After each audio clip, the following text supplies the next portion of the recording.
Hey everyone, I am Bean from the channel Bean and Bagel. Normally my wife and I, we talk about food on our channel and we post videos 1 to 2 times a week if you're interested in following our channel. Today, however, I'm doing a solo video because we also do those sometimes on our channel. And I'm talking about the Skil Power Core 40 volt cordless electric snowblower. It's a purchase that I recently made, and there's not a lot of information online about it as far as in my experience. So I thought I would do a review on it to help some people out. So here goes. So many of you probably wonder what's in the box.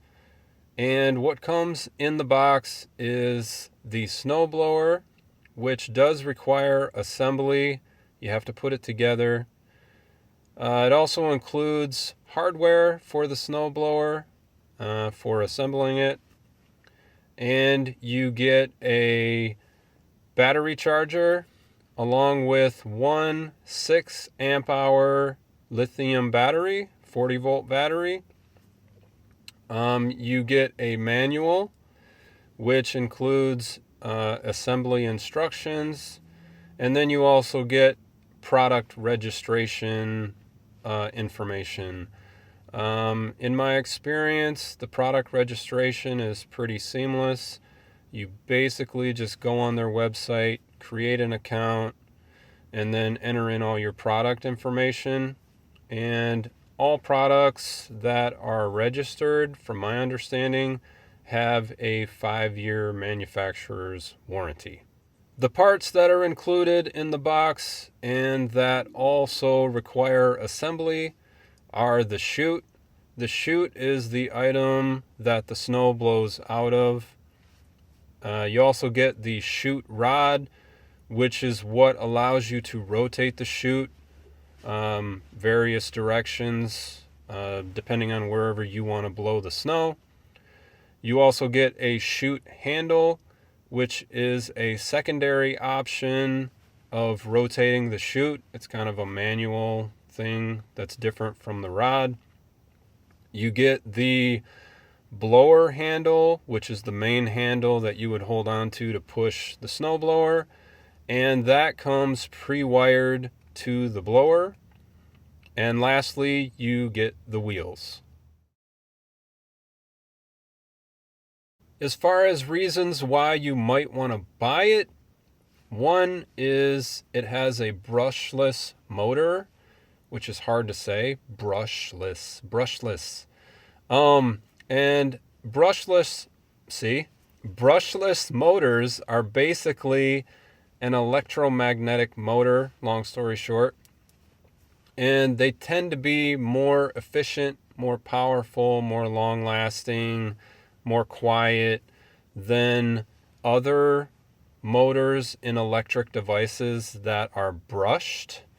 And in my experience with this snowblower, I do believe it is quieter, at least, than other snowblowers, especially gas-powered ones.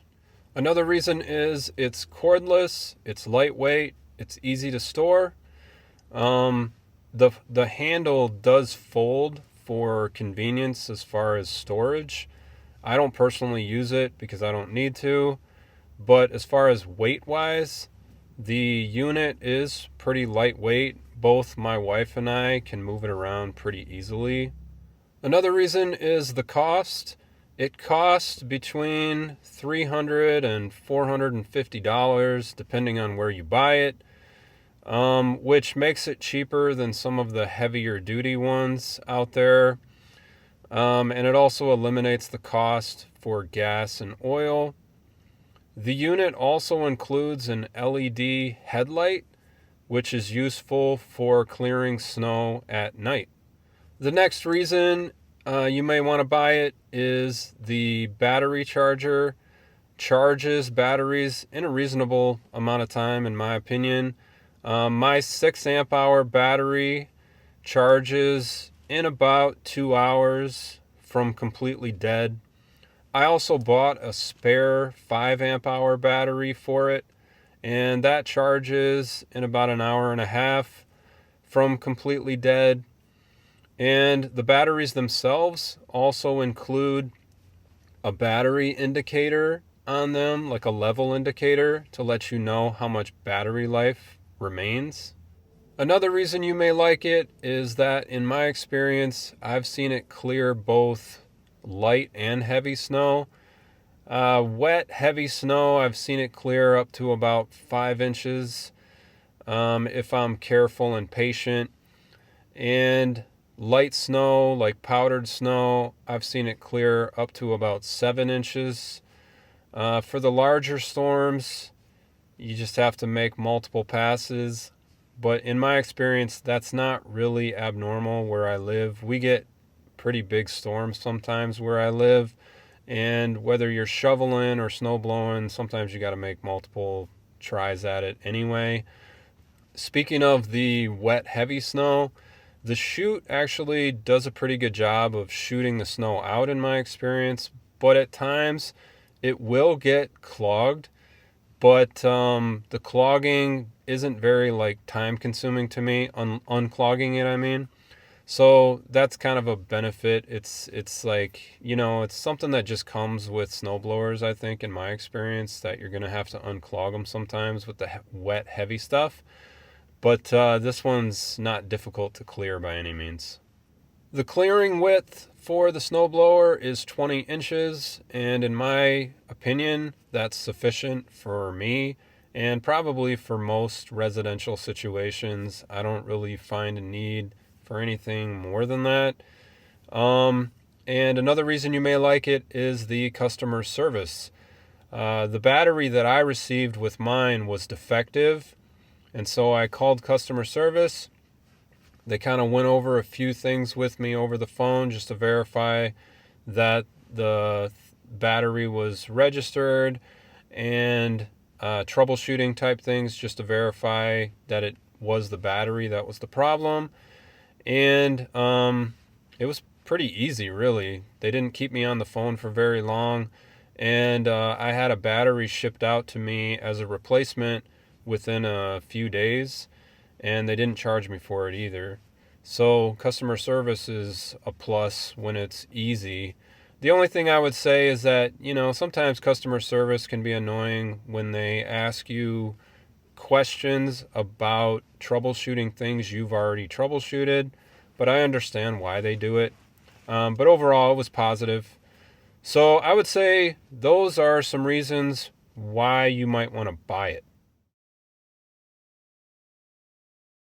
As far as the reasons why you may not want to buy it, one would be the housing of the snowblower. It's not like your old school heavy duty snowblower that's durable and can handle basically anything that you throw at it. It's more of a harder plastic, I would say, so it may not be as durable, especially when you're talking about being in cold temperatures or bitter cold temperatures, because plastic has a way of weakening in those situations, in my experience. So that's one thing. Another reason would be the wheels. They remind me more of push lawnmower wheels as opposed to maybe like a riding lawnmower. Some are more narrow. I guess the push lawnmower would be more narrow than a riding lawnmower wheel. So you may not like that, but in my experience, I don't really find it difficult to move around in the snow. I don't find that it gets stuck or anything like that. It seems to move pretty easily, but a more durable wheel, might be your preference, so you may not like the wheels that come with it.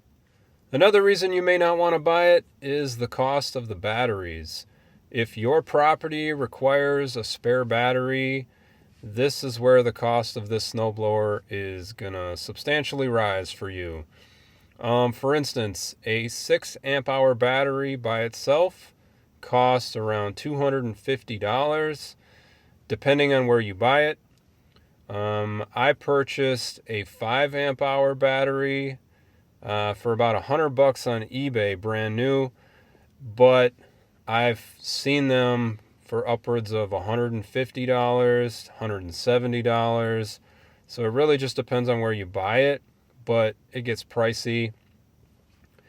As a reference to help you out as far as, what kind of coverage can I get for the batteries that I have, I would say with a 6 amp hour battery in my snowblower, I can cover probably a 20-foot 2-car driveway. So if you can imagine a 2-car driveway that's about 20 feet long, I can cover that depending on the snow depth. And I can also cover an additional maybe 40 feet of like sidewalk. So driveway with that sidewalk, distance is about what I can get before I need to change the battery out. If you are in need of a spare battery, keep in mind that the higher the amp hour rating, the better, because scientifically, I guess, you're going to get more capacity out of that battery, depending on how you're using it and all the science behind it and whatnot. But just something to keep in mind if you do need a spare battery. Another reason you may not want to buy it is all of the defects that I've experienced. There's a few manufacturer defects that I've experienced with mine. One is obviously the battery that I already mentioned that came defective and needed to be replaced. Another one was the LED headlight on my unit failed after one use. And my best guess is that there's an issue with the moisture barrier that may have shorted out the light or something when the snow was melting while in storage. I only got to use my light one time, which was no fun. The third thing is on mine, when I was assembling the chute rod, which is that piece that helps you rotate the chute that I mentioned earlier, it looks like a socket that you would get with like a wrench set. So it's like kind of octagonish or whatever shape you want to call it. But on mine, like it had deformed metal that didn't complete the shape. So I had to actually go in to that socket and like chisel out the metal, file out the metal to get it to fit where it needed to go in order to properly rotate the snow chute on mine. So obviously I've experienced some manufacturer defects. It could be because, I got a newer unit, because I know that I got it nearly like right after it came out or shortly after it came out, from my understanding. So it could be that kind of like, gaming system issue that you experience if you've ever played like PlayStation or something, where the first ones that come out, you're kind of like the guinea pig. If you decide to stand in line on Black Friday and get the newest one, and then you get to deal with all the bugs and stuff for however long. I've learned in the past to wait 6 months before buying something new usually, because then they usually work out some of the kinks. So you may not have to experience what I've experienced, but it's just something to keep in mind. The next thing I would say as to why you may not want to buy it is, in my opinion, I have mixed feelings about the rubber-tipped auger that comes with it. On one hand, I kind of like the rubber because, you're not scratching the concrete. And the rubber actually allows it to clear all the way down to the concrete, which is nice.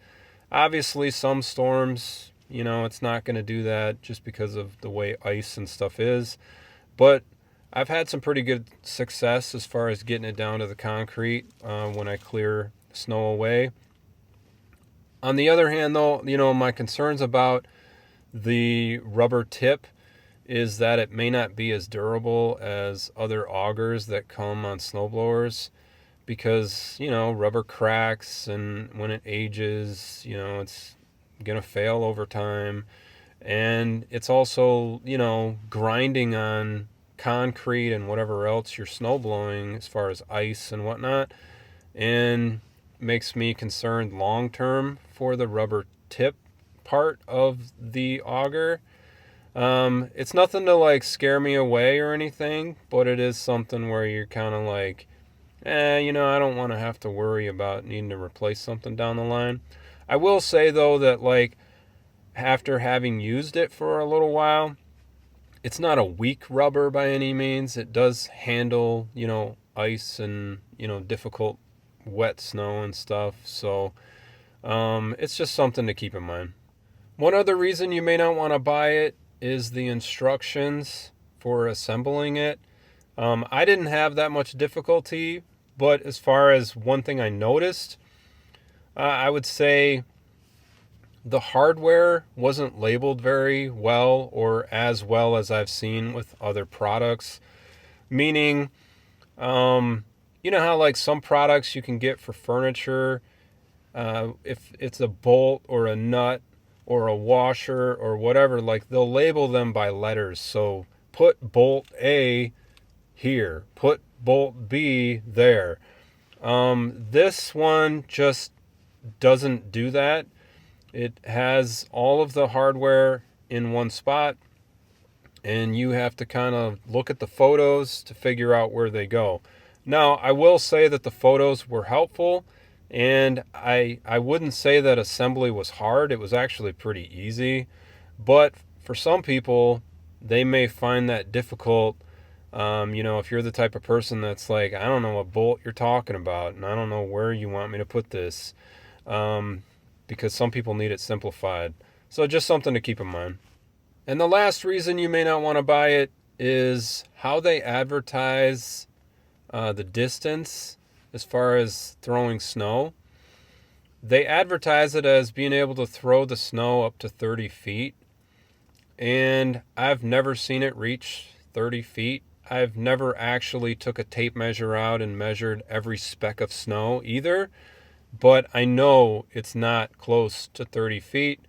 And, this is with experience of snow blowing, heavy snow, light snow, you name it. I feel like I've used it for whatever kind of snow falls from the sky. And about the maximum I've seen is 20 feet. So I don't know where they get the 30 feet. And that's even with me adjusting the angle of the chute, which is another cool feature that comes with it. You can adjust the angle of the chute as well as where you rotate the chute. So the angle meaning you can shoot it high up into the air or low. And that's where I think they get their measurement of up to 30 feet. But even messing with it multiple times, I've only seen it maybe get up to 20. So those are some reasons as to why you may not want to buy it. Some of you may be wondering how to start it. So basically, all you need to do is make sure there's a battery in it, of course, because it needs power. And then what you're going to do is push the start button that is on the side of it. And with that button pressed, you'll grip the handle, the lever that comes on the handle, and the combination of all of that starts the blower. And if you're wondering what it sounds like, here's what it sounds like.